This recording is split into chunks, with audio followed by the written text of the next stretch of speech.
Deep state, यह शब्द आपने कई बार सुना होगा और यह भी सुना होगा कि डीप स्टेट दुनिया की कई सरकारों को गिरा चुका है और यहां तक कि भारत सरकार को गिराने की साजिश भी रच चुका है।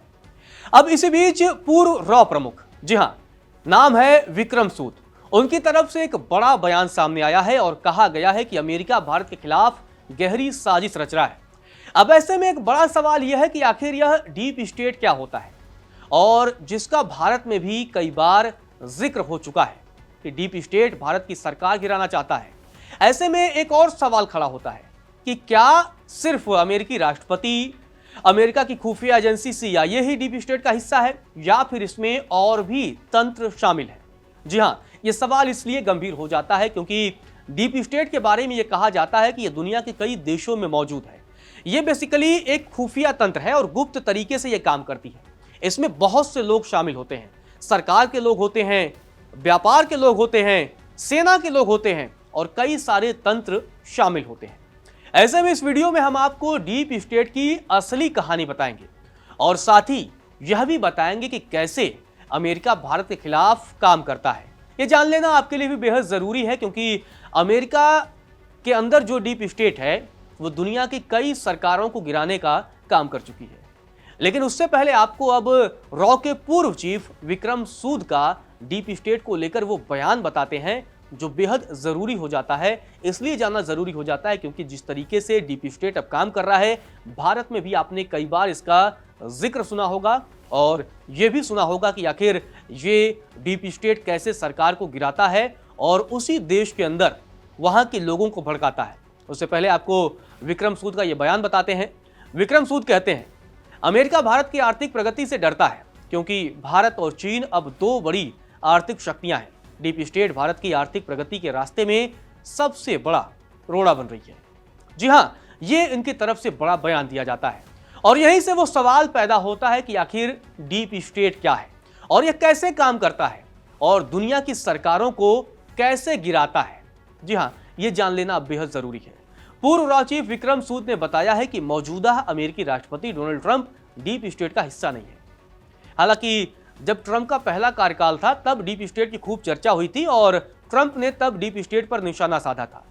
लेकिन आपको बता दें कि कई अमेरिकी राष्ट्रपति डीप स्टेट का हिस्सा रह चुके हैं।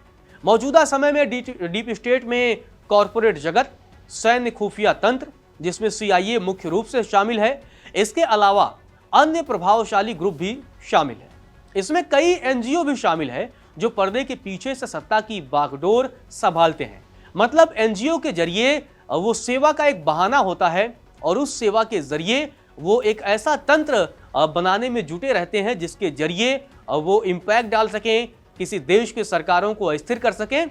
और इसमें वो तमाम रिपोर्ट भी आती है। आपने देखा होगा दुनिया में कई बड़े NGO हैं जो अपनी रिपोर्टों के जरिए किसी देश के अंदर असंतोष पैदा करते हैं और यही वो NGO होते हैं जो कई सरकारों पर गंभीर आरोप लगा देते हैं। ऐसे में वहां की जनता कई बार ये सोचती है कि यार ये NGO कह रहा है तो सही कह रहा होगा। ऐसे में लोग इनके बहकावे में भी आ जाते हैं।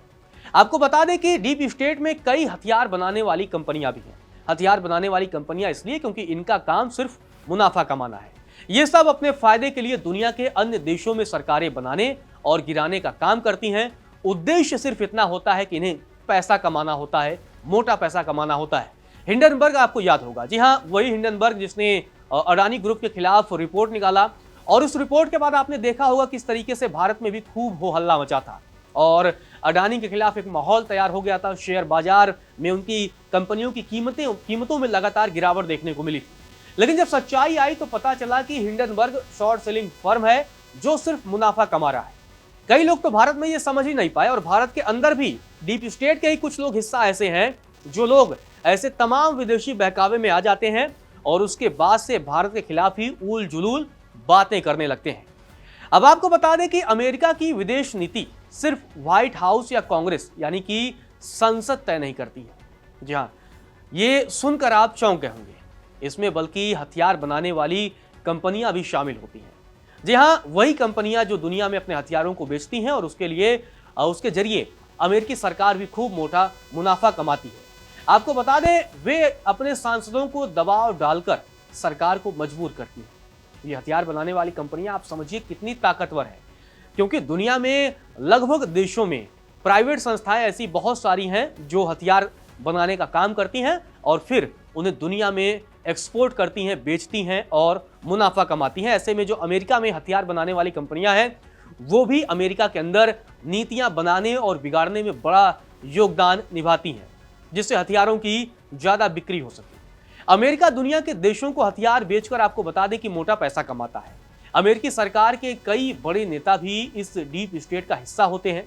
उदाहरण के लिए आपको समझाते हैं कि मौजूदा समय में यूक्रेन और इजराइल को खूब अमेरिका हथियार बेच रहा है और जमकर मोटा पैसा कमा रहा है। सीधे शब्दों में यह समझे कि रूस के खिलाफ अमेरिका को अपनी ताकत मजबूत करनी है, क्योंकि अमेरिका को लंबे समय से यह लगता रहा है कि रूस उसे चुनौती दे सकता है। ऐसे में यूक्रेन रूस के खिलाफ युद्ध में कूदता है और यूक्रेन की उतनी क्षमता नहीं होती है, तो ऐसे में अमेरिका उसे हथियार बेचता है और बदले में उसे जमकर मोटा पैसा लेता है।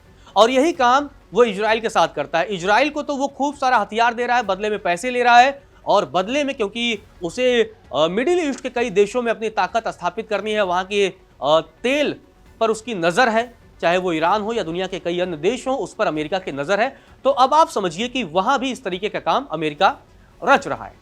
अब डीप स्टेट सीधे शब्द में सबसे पहले आपको बता दें कि इसका इस्तेमाल तुर्की में हुआ था। यह बात 1990 के दशक की है, जहां खुफिया एजेंसी, सेना और एक प्रमुख अधिकारी कार दुर्घटना में मारे जाते हैं। उनके साथ एक ड्रग तस्कर भी शामिल था, जिसके पास नकदी, नशीले पदार्थों और हथियारों का भंडार था। बताया गया कि इस हादसे के पीछे डीप स्टेट काम कर रहा था। यह डीप स्टेट तुर्की का ही था और वो वहां की सरकार को अस्थिर करना चाहता था। अब उसके लिए फंडिंग कहां से थी, ये कई बार गंभीर विषय हो जाता था। जब ओबामा अमेरिका के राष्ट्रपति हुआ करते थे, उनके प्रशासन के दौरान भी डीप स्टेट की खूब चर्चा हुई थी। इसके अलावा 2017 और 2018 में एक सर्वे हुआ था। इस सर्वे में जनमत संग्रह किया गया था और इसमें आधे अमेरिकियों ने माना था कि उनके देश में डीप स्टेट की मौजूदगी है। आपको बता दें कि यही डीप स्टेट भारत में कई बार सरकार गिराने की कोशिश कर चुकी है। कई बार भारत विरोधी माहौल तैयार करने की कोशिश की गई है।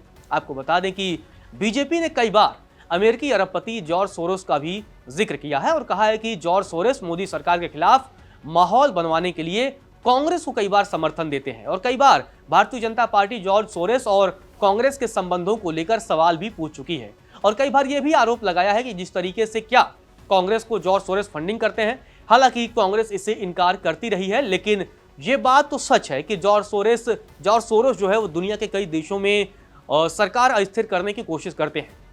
अब आपको बता दें कि इसमें जो डीप स्टेट है, उद्योगपतियों के अलावा कई मीडिया हाउस भी डीप स्टेट का हिस्सा है। इसमें पश्चिमी मीडिया का एक बहुत बड़ा हिस्सा है।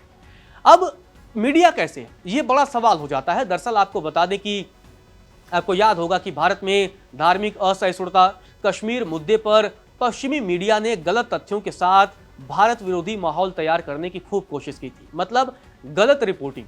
और इसमें एक माहौल तैयार किया जाता है मानवाधिकार को, जिससे भारत सरकार पर दबाव बनाया जा सके। डीप स्टेट मानवाधिकार को शुरुआती मुद्दा बनाता है और फिर वहां के नागरिकों को सरकार के खिलाफ खड़ा कर देती है। श्रीलंका, नेपाल, बांग्लादेश समेत कई देशों में जिस तरह हिंसक आंदोलनों से सत्ता परिवर्तन हुआ, उसमें डीप स्टेट का हाथ माना गया। एक संस्था है, आपने नाम शायद सुना होगा, अगर नहीं सुना होगा तो हमने बता रहे हैं आपको, एमनेस्टी इंटरनेशनल, जिसने भारत सरकार पर धार्मिक अल्पसंख्यकों के विरुद्ध भेदभावपूर्ण कानून अपनाने का आरोप लगाया था। जब ये रिपोर्ट आती है, आप तब देखते होंगे कि देश में तमाम विपक्षी पार्टियां क्या करती हैं कि इन्हीं रिपोर्ट का वो हवाला बनाती हैं, इन्हीं रिपोर्ट को मुद्दा बनाती हैं और सरकार के खिलाफ आरोप लगाना शुरू कर देती हैं। मतलब रिपोर्ट कहीं बाहर से आती है, लेकिन उसी देश के लोगों को उनके खिलाफ, सरकार के खिलाफ हथियार के तौर पर इस्तेमाल किया जाता है और सरकार के खिलाफ माहौल तैयार कर दिया जाता है। आपको बता दें, ये कोशिश भी डीप स्टेट का ही एक हिस्सा होता है, जिसके जरिए सरकारों को अस्थिर करने की कोशिश की जाती है। अब आपको बताते हैं पाकिस्तान की बात, क्योंकि पाकिस्तान के पूर्व प्रधानमंत्री इमरान खान, जो कि इन दिनों जेल में बंद हैं, उन्होंने भी अपनी सरकार गिराने और उन्हें जेल में डालने के पीछे डीप स्टेट का ही हाथ बताया था। अब हम आपको बताएंगे कि कैसे अमेरिका भारत के खिलाफ काम करता है और डीप स्टेट के जरिए भारत को अस्थिर करने की कई बार कोशिश कर चुका है।